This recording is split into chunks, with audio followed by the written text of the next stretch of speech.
Pag ba nakabangga yung may lisensya, pero ang nabangga niya walang lisensya, sino mananagot doon? Hoy, salamat sa pagpunta dito sa Parañaque. Opening Yes, solid to. Magsimula 2021 up to now. Grabe. So guys, nandito yung mga bagong shop dito sa Parañaque. Tapos, ito yung mga bumibili. Uy! Oy! Attorney! Pare, kamusta? Wala dito ka? Marami akong pinabili. Sobra. Aqua Plus, yung pinopromote mong Kobe, foam, ayan. Para sa asawa ko, pamilya. O, diba? Uy, na-discount mo ba ito, madam? Yes po. Malaking discount. Malaking discount. Sabi ko, padadala akong demand letter pag walang discount. Pumayag naman. So yun para sa mga manonood mo, sana pakipollow na rin po ang Facebook page. Follow natin si Attorney A. Sorado. Yan, okay. Uy, dapat mamigay ka sa mga followers. Kasi nakalaki naman ng discount mo eh. Ako na nga abogado ninyo. O sige, Ikaw na wala. Basta sa mga nakafollow. Oo, nakafollow sa akin. Umpisa natin dito. Sino nakafollow kay A. Sorado? Attorney A. Sorado. Meron? Patingin. Damit mo. A. Sorado. Meron? Nakapollow? Following! Positive! Patay tayo. Paano to nakapollow din to? Patay tayo siya. Isa lang ang sinabi mo eh. Hindi, ganito na lang. Para walang away. Hati na lang sila. Hatian na lang. Wala naman mawawala eh. Hati kayo. Hindi na mawawala. Magkakaroon pa kayo. Di ba? Nagpollow lang. Sige, ito. Yung discount ko rito. Dito pala mapupunta. O yan. Oy, baka may tanong kayo kay Attorney. Wala na. Wag na. Wala kayo? Baka bawiin ko pa. Kung ikaw-consult ka, magbabayad na sila sa akin. Ay, may tanong, Attorney. Usually, kasi naguguluhan ako eh. Total nandito ka na. Pag ba nakabangga yung may lisensya, pero ang nabangga niya walang lisensya, sino mananagot doon? Ang talagang kasagot kasi dyan, maraming nalilito na ang laging may mali daw yung walang lisensya. Ang totoong sagot dyan, yung nakabangga. Kahit yung walang lisensya, wala siyang pananagutan. Explain natin. Kasi yung walang lisensya, ang rules na na-violate niya, traffic rules, traffic violation.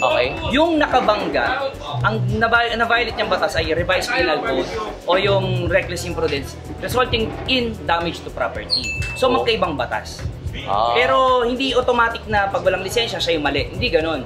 Pero kung yung dahil sa walang lisensya at yun yung nagdulot ng aksidente, ang mananagot doon syempre yung walang lisensya.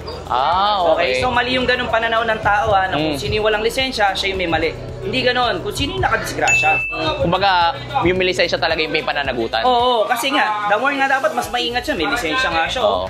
Pero hindi yun yung dahilan dahil natatalo yung isa. Magkaibang batas yung nalabag. Yun. Revised penal code at saka isa, traffic law. May natutunan tayo kabago kay Attorney A. Sorado. Maraming salamat. Attorney, sa mga every week, this June, every week, mamigay ka ng 1,000 sa mga followers. Kanino kukunin yun? Sa akin na. Yan! So, anong gagawin nila? Gcash ko na lang. So, anong gagawin nila? Ganto na 1K per week na, pwede na. 1K per week. Sabi ni Jawo, nangahako siya. 1K per week, sagot niya for the month of June. Okay, so ang gagawin nila dapat naka-follow siya. Yes. 1K per week, follow sa akin. Tulungan natin. Every kailan ang draw natin? Every Sunday. Ikaw bala. Okay na every Sunday morning para pag meron kayong pangkain pamilya pag nagsimba. Okay na yun? Okay. Ano ka na Yun. Check ko muna, baka naman mamaya dyan lang nag-reflect Para alam nila na may laman yung Gcash natin. Pakita natin. Pumasok yung 4K. So may 5K tayo 5K 4K lang po. Baka magkabono pa ako. Ayan, sige. Tulungan natin si Attorney.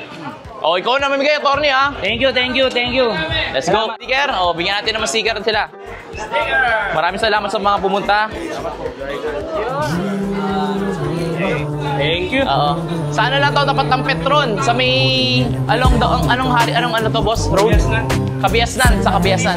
San Dionisio Road. Taga dito rin si Bossing. Dito ako nagmalaki. Iyon Ayan yung makikita nyo. Yung makikita nyo dito, may mga helmets dito. Ayan, may mga Aqua Plus dito, gloves, mga jackets, Rook helmets, mga iba't ibang helmets dito. Meron marami pang iba. Pati mga cap meron din dito.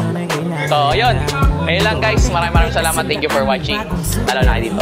Let's go. Namimigay ng tulong para sa ulo. Nung nakita kita, ako'y